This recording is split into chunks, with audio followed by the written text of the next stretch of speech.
Assalamualaikum warahmatullahi wabarakatuh.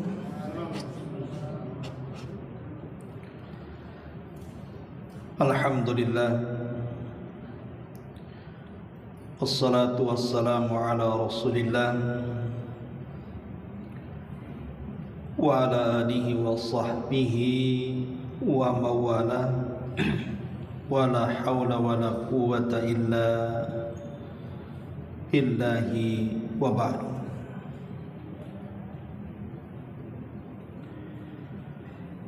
Baik, kita akan lanjutkan kembali kajian kita, masih membahas tafsir dari surah Al-Baqarah,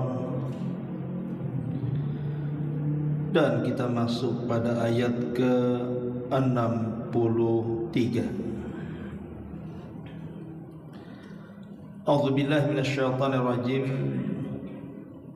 Bismillahirrahmanirrahim. Innal ladzina amanu wal ladzina hadu wan nasara was-sabiina man amana billahi wal yaumil akhir wa amila salihan falahum ajruhum inda rabbihim wala khaufun alaihim wala hum yahzanun. Sesungguhnya orang-orang yang beriman dan orang-orang Yahudi dan orang-orang Nasrani dan orang-orang As-Sabi'in, barang siapa yang beriman di antara mereka dengan Allah dan hari akhir serta beramal saleh, maka bagi mereka pahala di sisi Rabb mereka, tidak ada ketakutan bagi mereka dan tidak ada kesedihan bagi mereka. Di dalam ayat ini Allah Subhanahu wa ta'ala menjelaskan tentang kondisi manusia dalam beragama. Ada di antara manusia itu yang beriman, ada di antara manusia yang memilih beragama Yahudi,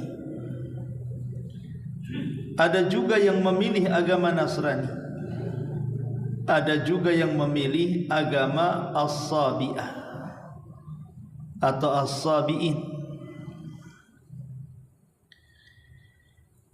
Di sini Allah Subhanahu wa ta'ala menyebutkan 4 kelompok.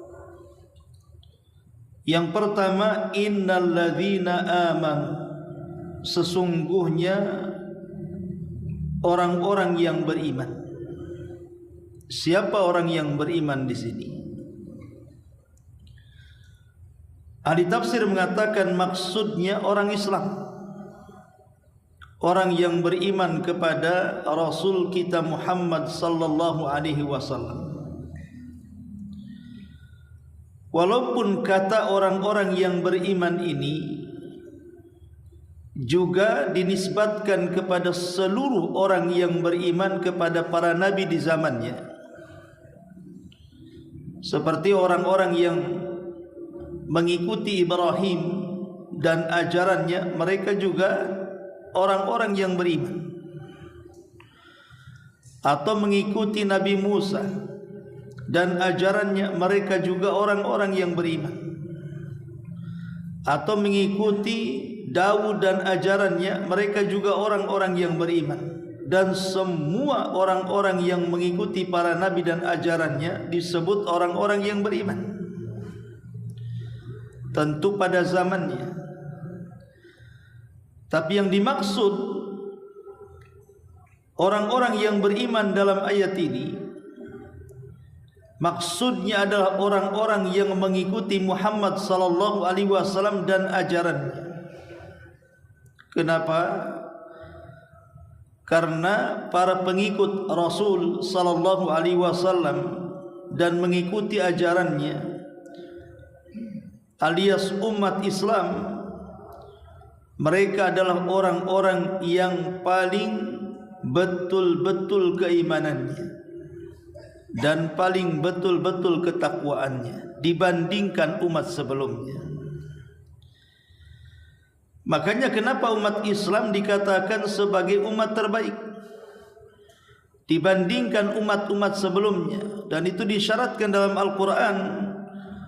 Allah Subhanahu wa ta'ala berfirman, kuntum,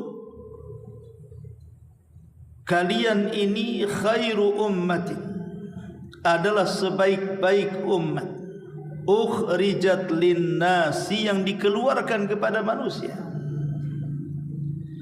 Kuntum khairu ummah, kalian sebaik-baik umat. Dari sini menunjukkan bahwa kenapa didahulukan amanu, orang-orang yang beriman, maksudnya pengikut Rasulullah sallallahu alaihi wasallam. Ini yang pertama. Kemudian yang kedua, walladzina hadu, dan orang-orang Yahudi. Kenapa Yahudi disebut nama Yahudi? Dari mana kata ini berasal? Ada yang mengatakan kalimat Yahudi itu diambil dari Yahuda. Yahuda itu satu di antara putra Yakub. Kita tahu Nabi Yakub itu punya 2 istri dan 2 selir. Istri yang pertama namanya Laila, kemudian yang kedua namanya Rahil, kemudian yang ketiga namanya Balhah, dan yang keempat namanya Zulfa. Dari Liyah ini, yang pertama lahirlah putra-putra beliau. Yang pertama namanya Ruben, kemudian yang kedua Syam'un, yang ketiga Lawi, yang keempat Yahuda, yang kelima Yasakir, dan yang keenam Zabulun. Ini dari istri pertama namanya Liyah. Adapun dari istri kedua lahirlah Yusuf, atau dikenal dengan Nabi Yusuf, dan saudara kandungnya namanya Binyamin. Adapun dari selirnya namanya Balha, lahirlah pertama Dan, kemudian yang kedua Naftali, dan dari selir keduanya Zulfa lahir juga anaknya namanya Jad dan Ashir. Lah dari putra-putra Yakub ini, dari istri pertama ada namanya Yahuda. Yahuda putra Yakub, nanti keturunannya disebut bangsa Yahudi.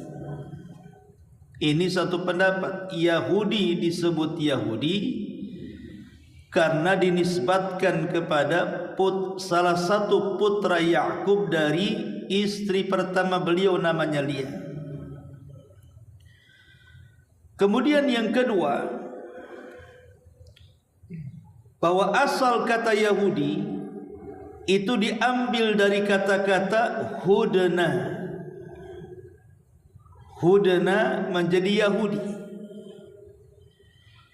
dan ini disyaratkan di dalam Al-Quran surah Al-A'raf ayat 155 sampai 156, di mana Allah mengatakan wakhtara Musa qaumahu sab'ina rajulan limiqatina falamma akhadathumur rajfatu qala rabbi law syi'ta ahlaktahum min qabl wa iyaya atuhlikuna bima fa'ala sufaha'u minna in hiya illa fitnatuka tudhillu biha man tasha wa tahdi man tasha anta waliyuna faghfir lana warhamna wa anta khairul ghafirin waktub lana fi hadhihi dunya wa fil akhirati inna hudna ilaik. Di sini ada kalimat inna hudna, makanya nanti disebut Yahudi. Dan Musa memilih 70 orang dari kaumnya untuk memohonkan tobat kepada kami pada waktu yang telah kami tentukan. Maka ketika mereka digoncang gempa bumi, Musa berkata, ya Rabb, kalau engkau hendaki, tentulah engkau membinasakan mereka dan aku sebelum ini. Apakah engkau akan membinasakan kami karena perbuatan orang-orang yang kurang akal di antara kami? Itu hanyalah cobaan dari engkau ya Rabb. Engkau sesatkan dengan cobaan itu siapa yang engkau kehendaki, begitu juga engkau berikan petunjuk siapa yang engkau kehendaki. Engkaulah yang memimpin kami, maka ampunilah kami dan berilah kami rahmat, dan engkau pemberi ampun yang sebaik-baiknya. Dan tetapkanlah untuk kami kebajikan di dunia ini dan juga di akhirat. Sesungguhnya kami kembali bertobat kepadamu. Inna hudna ilaik, sesungguhnya kami kembali bertobat kepadamu. Jadi hudna itu dari kalimat tobat. Kenapa orang Yahudi disebut Yahudi? Karena dari pertobatan mereka. Maksudnya pertobatan yang mana? Saat Bani Israel yang sudah saya kisahkan, mereka terperangkap dan terperdaya dengan patung Samiri. Akhirnya mereka menyembah patung anak sapi, dan mereka dihukum untuk saling membunuh. Kemudian 70 orang pilihan Nabi Musa dipanggil oleh Nabi Musa dan diajak ke Bukit Tur untuk mendengarkan firman Allah Azza wa Jalla, langsung mendengarkan kalamnya. Tapi mereka kurang ajar. Mereka tidak mau hanya hendak mendengar kalam Allah, tapi mereka hendak melihat wajah Allah. Maka terjadilah kemudian petir yang menggelegar, akhirnya membunuh 70 orang ini.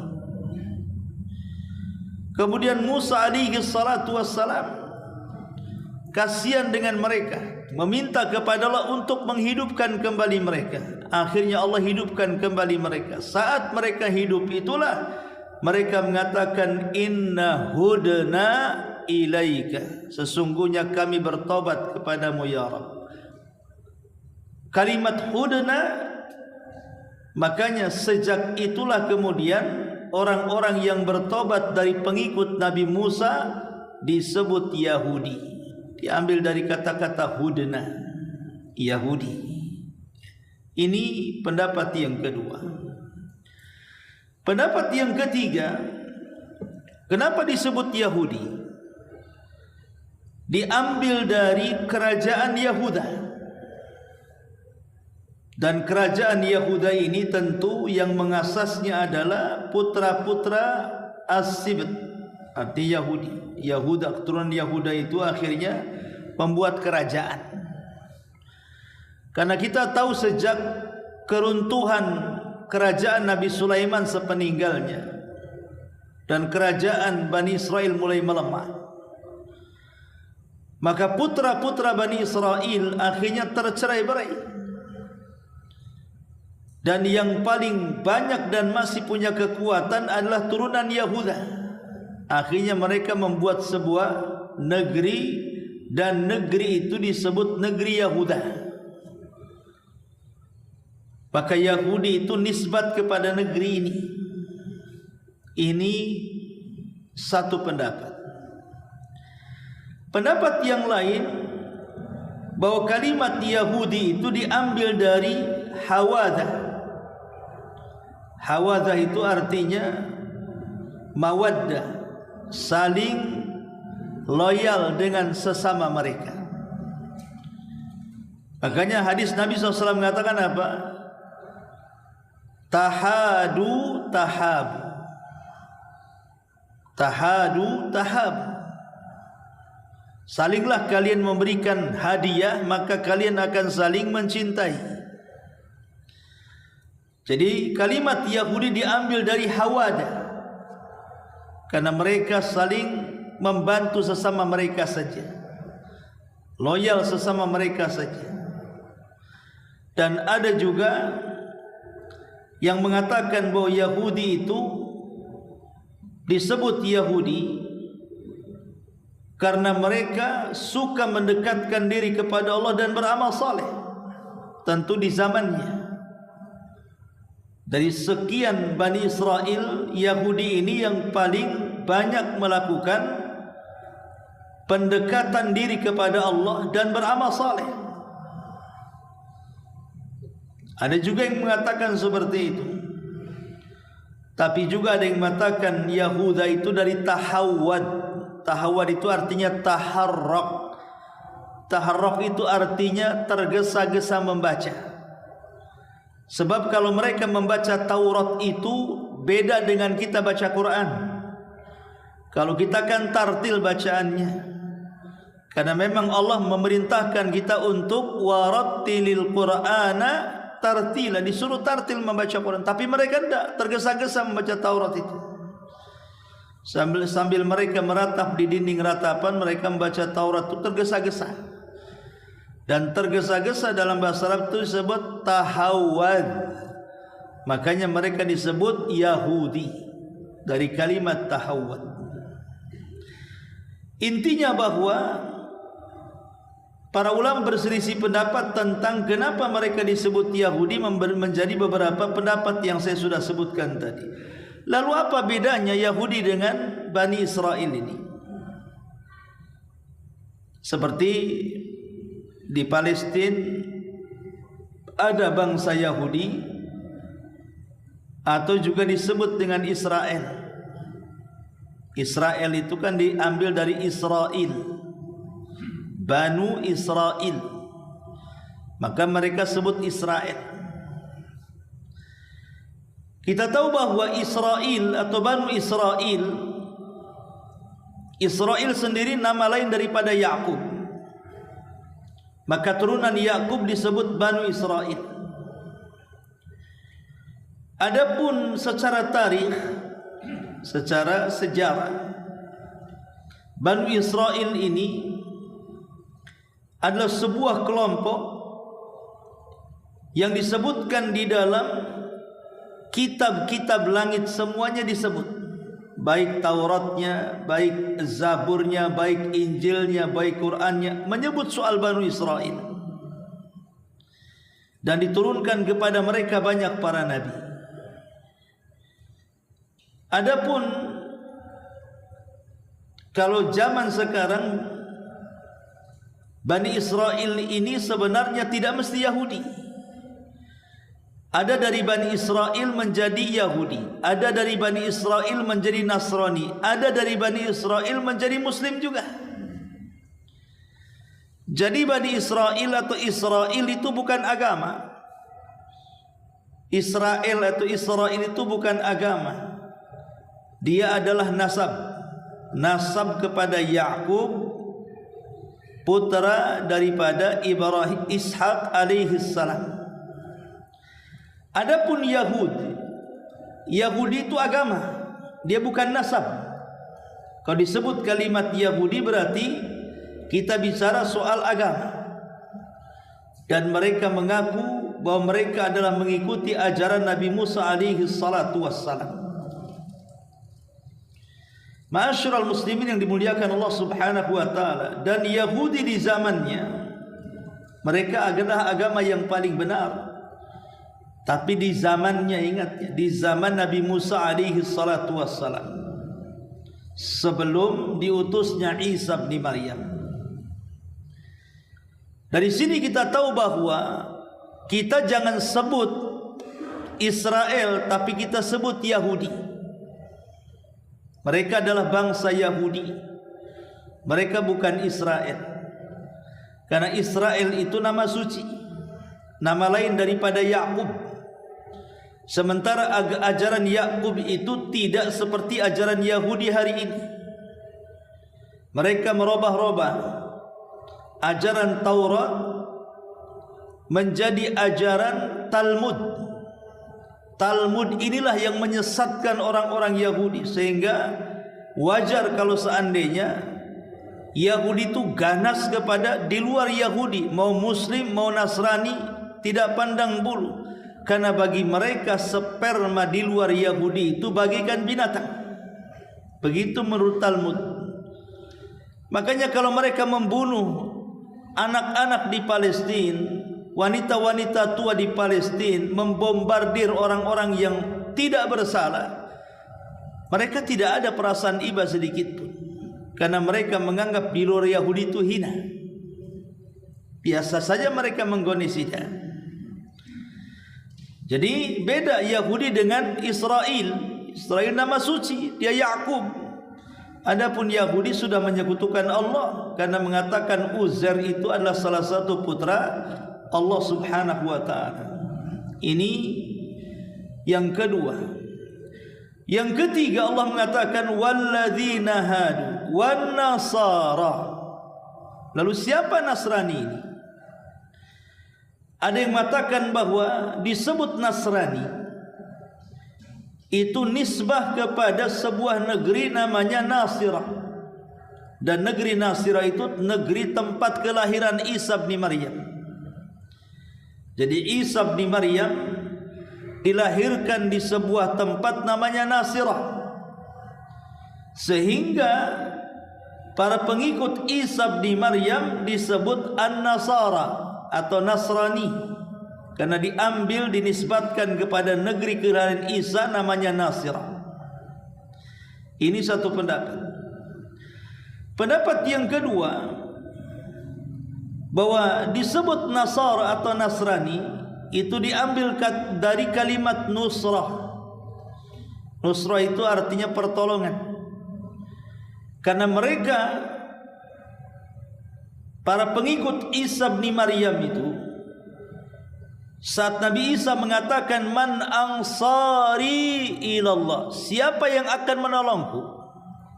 Qala al-hawariyuna nahnu ansarullah. Berkatalah orang-orang Hawariyun, kami yang akan menolongmu. Ketika Nabi Isa mengatakan man ansari, siapa yang menolongku? Ansari. Kemudian orang-orang Hawariyun mengatakan kami yang akan menolongnya. Maka ketika itulah para pengikut Isa disebut An-Nasara.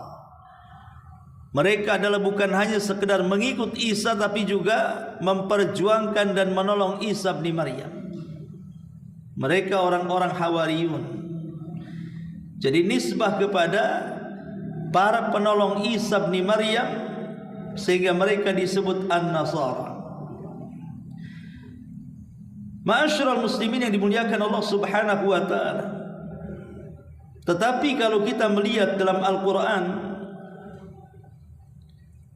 Al-Quran menyebut kalimat An-Nasara, tidak menyebut dengan sebutan Al-Masihi. Karena kita tahu ada Al-Masihi, ada An-Nasara. Mana yang betul penyebutan ini? Syekh bin Baz rahimahullahu ta'ala mengatakan disebut Al-Masihi itu nisbat kepada Al-Masih ibni Maryam, dan mereka menyangka bahwa mereka menasabkan kepadanya, sementara Al-Masih Isa bin Maryam berlepas diri dari penasabannya, dan mereka telah berdusta. Karena di antara mereka ada yang mengatakan Isa putra Allah, Isa satu di antara tiga Tuhan, bahkan ada yang mengatakan Isa adalah Tuhan. Maka penamaan Al-Masihi itu tidak benar, sehingga kita katakan mereka adalah An-Nasara. Jangan kita katakan Al-Masihi. tapi kita katakan mereka An-Nasara atau Nasrani,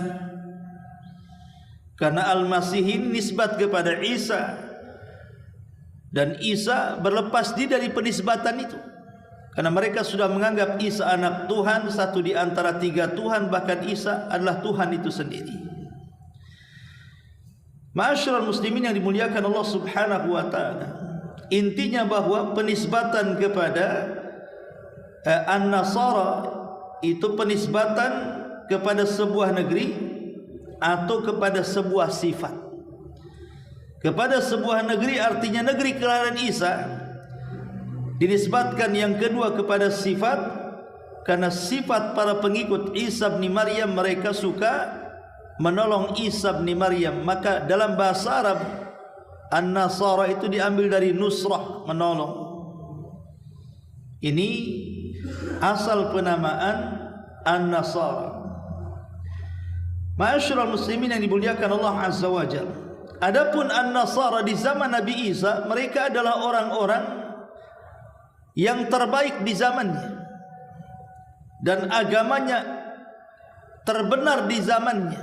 Tapi setelah 500 tahun, ada yang mengatakan setelah 300 tahun dari diangkatnya Isa ke langit, barulah kemudian terjadi penyimpangan dalam agama Nasrani. Ada yang mengatakan yang menyimpang pertama kali adalah Paulus namanya, yang kemudian membuat ajaran-ajaran yang ma'ruf hari ini mereka yakini. Ma'asyiral muslimin yang dimuliakan Allah Subhanahu wa taala. Kemudian yang terakhir As-Sabi'in. Siapa As-Sabi'in ini? Agama apa As-Sabi'in ini? Kalau Islam pahamlah kita, Yahudi kenallah kita, Nasrani sudah ma'ruf bagi kita. La As-Sabi'in ini siapa? Kenapa dimasukkan dalam Al-Quran? Bahkan disebutkan kalimat As-Sabi'in ini di 3 ayat dalam Quran, diulang-ulang dalam 3 ayat dalam Al-Quran. Pertama Al-Baqarah yang sedang kita bahas 63, Al-Hajj 17, dan Al-Ma'idah 69. Dalam 3 ayat, dalam 3 surat ini disebut kalimat As-Sabi'in. Contoh Al-Hajj ayat 17, Innal ladzina amanu wal ladzina hadu was-sabiin. Kalimat as-sabiin disebut di sini. Kemudian Al-Maidah 69, Innal ladzina amanu wal ladzina hadu was-sabiun. Sebut juga was-sabiun was-sabiin. As-sabiah. Siapa as-sabiah ini? Hadirin yang dimuliakan Allah Subhanahu wa taala, ada yang mengatakan bahwa agama As-Sabi'in ini sudah ada sejak zaman Adam alaihi salatu wassalam.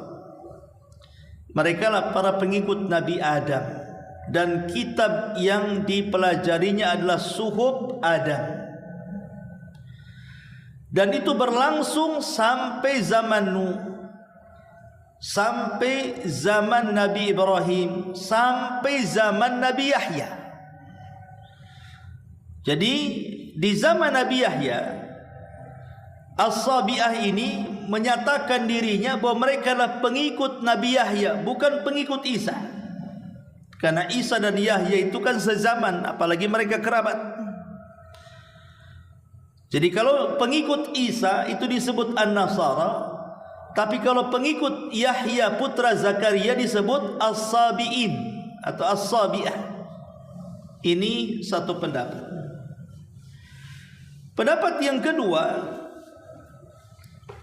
As-Sabi'in ini adalah pengikut Ibrahim. Tapi pengikut Nabi Ibrahim ini ada 2. Ada yang mereka berpegang dengan ajarannya Ibrahim, mereka lah disebut As-Sabi'ah. Tapi ada yang keluar dari ajaran Ibrahim, mereka para penyembah bintang dan bulan serta matahari. Dan itu dikisahkan dalam Al-Quran saat Ibrahim tidak bisa lagi berdakwah di Irak, di negeri Babil.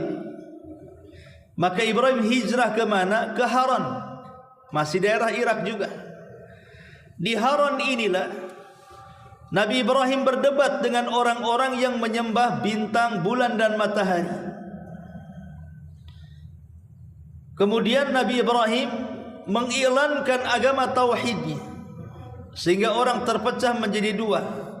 Ada yang tetap menyembah bintang, matahari dan bulan, ada yang kemudian mentauhidkan Allah dan mengikuti ajaran Ibrahim. Jadi as-sabi'ah ini artinya terbagi menjadi dua kelompok. Ada yang menyembah bintang disebut as-sabi'ah juga, tapi ada yang mentauhidkan Allah Subhanahu wa taala, mereka lah para pengikut Ibrahim. Tapi ada juga yang mengatakan bahwa as-sabi'ah itu sebenarnya diambil dari kata-kata inhiraf, berpindah-pindah agama. Mereka tidak mau berpegang kepada satu agama. Mereka akan berpindah dari satu agama ke agama berikutnya, kemudian mengambil yang baik menurut mereka. Karena kita tahu bahwa agama ini sampai hari ini ada dan menyebar, terutama daerah Iran, Irak, kemudian daerah Syam, Yaman dan sekitarnya. Sampai hari ini ada agama as-sabi'ah ini. Karena itu maka tak heran kalau seandainya terkadang tata cara mereka beragama sama dengan kita. Mereka salat, puasa, zakat, kemudian mereka juga sedekah, silaturahim. Pokoknya kurang lebih. Jadi mereka hanya mengambil ajaran yang baik dari semua agama. Jadi semua agama dikumpulkan ajaran terbaik, kemudian mereka jadi satu. Jadi as-sabi'ah itu agama sebenarnya orang yang tidak punya agama, berlepas diri dari semua agama, tapi tetap mentauhidkan Allah. Mereka mengaku bahwa mereka mentauhidkan Allah, tapi mengambil ajaran dari semua agama. Mana yang baik diambil. Dan tentu ini menyimpang dalam ajaran Islam. Kenapa? Walaupun mereka mentauhidkan Allah Azza wa Jalla, tapi kalau tidak mengikuti Nabi SAW tetap kita anggap sesat. Kenapa? Karena Rasul yang mengatakan, tidaklah Yahudi ataupun Nasrani mengetahui kedatanganku kemudian tidak beriman kepadaku, kata Rasul, maka dia akan dimasukkan ke dalam neraka jahanam. Jadi tetap harus mengikuti Nabi kita Muhammad sallallahu alaihi wasallam. Mungkin kalau hari ini as-sabi'ah ini ya menyerempet-nyerempet ajaran-ajaran liberal. Ajaran-ajaran liberal ini. Semua agama sama. Semua agama baik. Kurang lebihlah seperti itu. Ma'asyiral muslimin yang dimuliakan Allah Azza wa Jalla. Maka di sini Allah mengatakan, innal ladzina amanu wal ladzina hadu wan nasara was-sabiun. Jadi ada yang mengatakan as-sabiun, tapi juga ada yang mengatakan ada juga sabiin itu adalah para penyembah malaikat. Di antara mereka ada yang menyembah malaikat, di antara mereka ada yang menyembah bintang, bulan dan matahari. Tapi di antara mereka juga ada yang mentauhidkan Allah seperti di zaman Nabi Ibrahim dan di zaman Nabi Yahya. Tapi sekarang dengan kedatangan Islam tidak berlaku semua agama. Wajib mereka masuk Islam. Mau Yahudi, mau Nasrani, mau Sabi'in, mau Majusi, mau apa saja, kalau sudah kedatangan Rasul dan agama Islam, maka tidak berhak lagi orang punya agama kecuali Islam. Kenapa? Karena Rasul SAW diutus kepada seluruh manusia, manusia dan jinnya. Beda nabi-nabi dan Rasul sebelumnya diutus kepada kaumnya saja.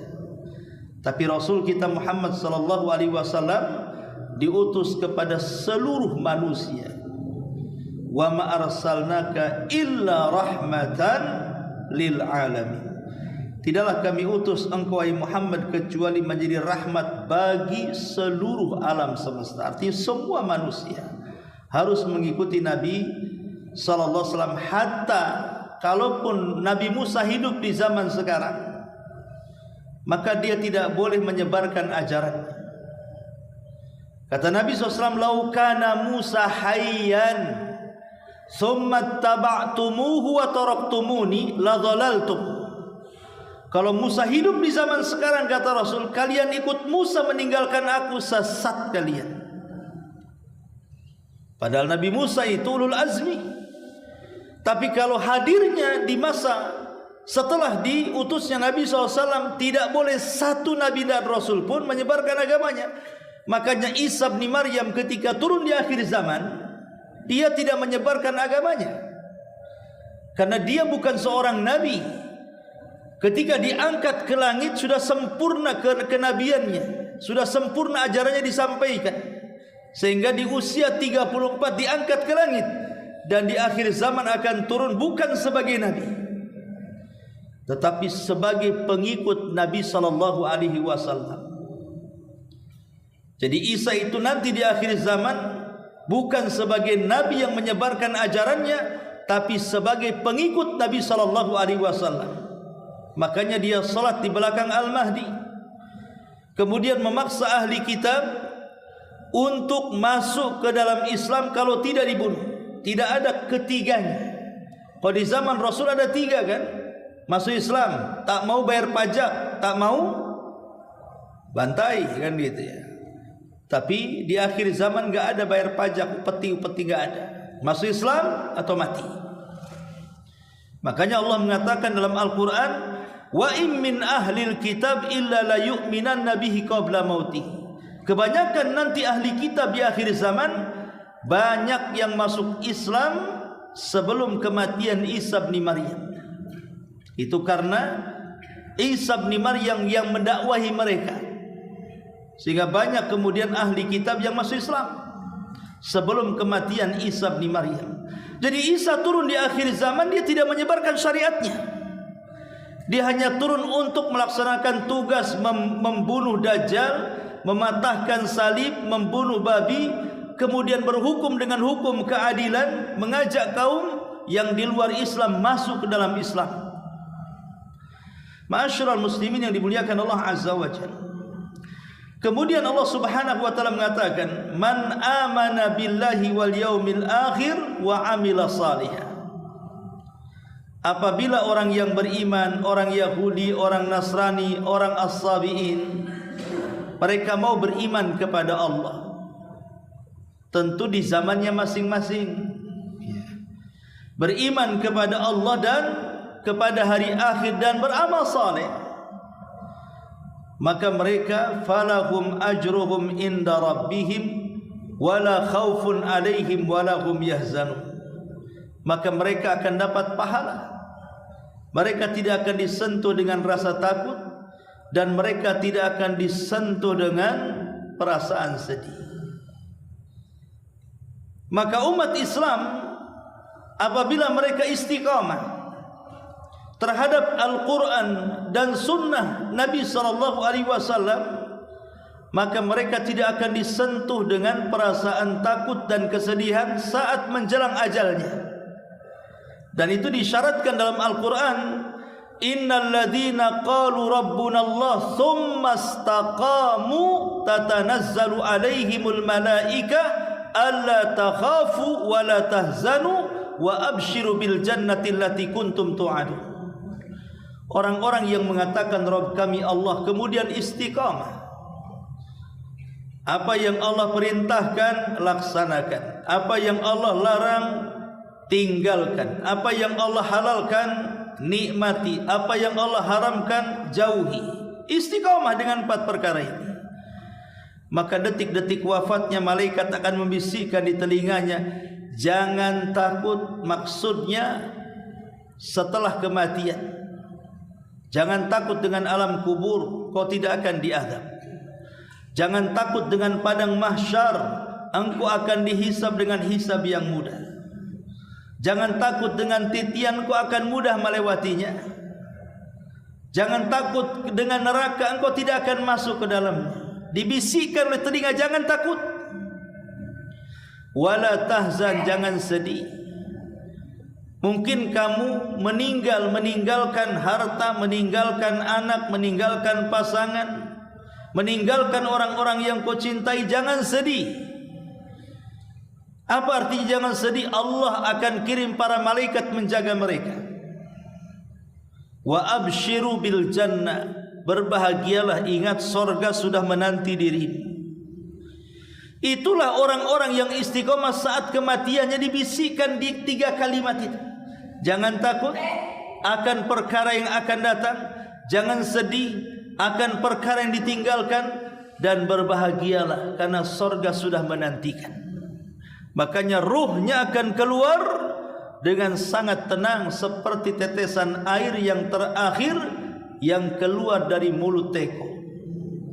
Ma'asyiral muslimin wal muslimat rahimani wa rahimakumullah.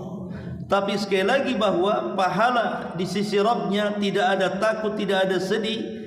Ini tentu sekali lagi bicara soal orang-orang yang beriman di zaman nabinya masing-masing. Jadi kalau seandainya orang Yahudi mereka beriman dan beramal saleh di zaman Nabi Isa, maka merekalah orang-orang yang beruntung. Kemudian kedatangan Nasrani. Kedatangan Nasrani, harusnya orang-orang Yahudi mengakui Nasrani kan? Tapi orang Yahudi itu memang tidak pernah mengakui Nasrani dari dulu sampai sekarang. Coba lihat di sinagog. Sinagog itu tempat ibadahnya Yahudi. Mungkin kalau Nasrani itu gereja, kanisa, atau kita ini masjid. Di sinagog itu tidak ada yang namanya Injil. Mereka tidak mau menerima Injil. Mereka hanya menerima Taurat saja. Tapi kalau kita masuk ke gereja atau kepada kanisa, maka kita lihat di gereja-gereja itu, di situ ada Injil, ada Taurat. Jadi orang Nasrani itu mengakui kitabnya Nabi Musa, Taurat yang disebut dengan Perjanjian Lama, dengan 5 babnya itu. Kemudian juga mereka beriman dengan kitab yang turunkan kepada Isa, Injil, dengan 4 versinya itu yang disepakati. Yang diperselisihkan ya sampai 40 Injil lah kan begitu. Saya cerita yang disepakati. Tapi Yahudi tidak mengakui. Bahkan Yahudi mengatakan bahwa Isa itu anak zina, tidak pantas jadi nabi. Yahudi mengatakan Isa itu anak zina, tidak pantas jadi nabi. Dan ibunya seorang wanita pezina karena dia hamil di luar nikah. Maka sampai hari ini orang-orang Yahudi tidak mau mengakui agama Nasrani.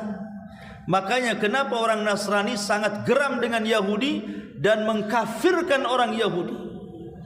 Mereka tidak mengakui Rasul kami, sementara kami mengakui Rasul mereka.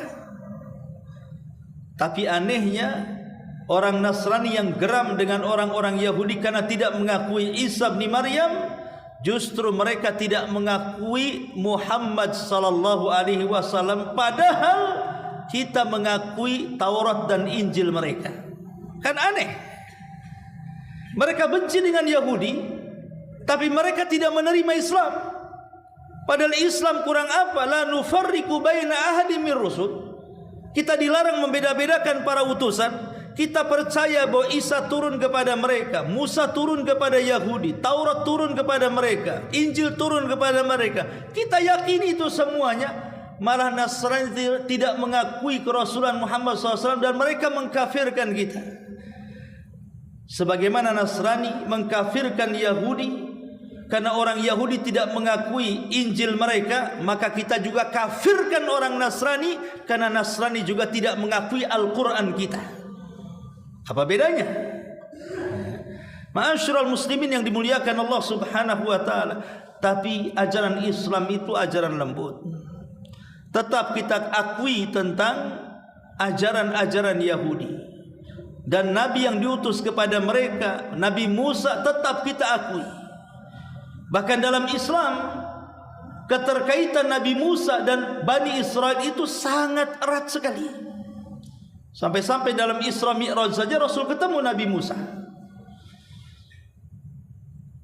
Itu menunjukkan apa? Ada hubungan Nabi SAW dengan Nabi Musa. Bahkan Nabi SAW terkadang menyebut-nyebut Nabi Musa dan terkadang menyebut-nyebut Bani Israel.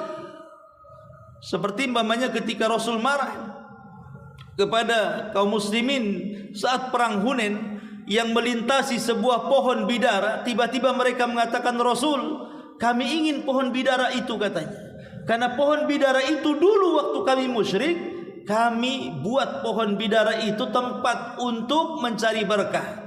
Di mana sebelum perang biasanya kami gantungkan tuh pedang-pedang kami di situ supaya tersalurkan energi kekuatan, jadi sakti bahasanya. Kata Rasul, kalian ini seperti Bani Israel. Rasul menyebut Bani Israel. Jadi Islam itu tidak membedakan para nabi. Bahkan Nabi SAW mengatakan, la tufaddiluni, jangan kau menganggap diriku lebih mulia dibandingkan yang lainnya dari kalangan para nabi. Walaupun di sigoh tawadu, Rasul itu ingin merendah. Karena bagaimanapun tetap Rasul lebih tinggi dibandingkan mereka. Karena Rasul itu pemimpinnya para nabi dan Rasul Sayyidul Anbiya wal Mursalin. Di tangannya syafaatul uzma yang tidak diberikan para nabi dan Rasul sebelumnya. Tapi Rasul mengatakan, jangan kau lebihkan aku dari mereka. Ma'asyiral muslimin yang dimuliakan Allah Azza wa Jalla, di antara keterangan surah Al-Baqarah tentang orang yang beriman Yahudi, Nasrani dan As-Sabiin. Wallahu a'lam bishawab. Subhanaka wa bihamdika asyhadu an la ilaha illa anta astaghfiruka wa atubu ilaik. Allahu ta'ala alam. Assalamualaikum warahmatullahi wabarakatuh.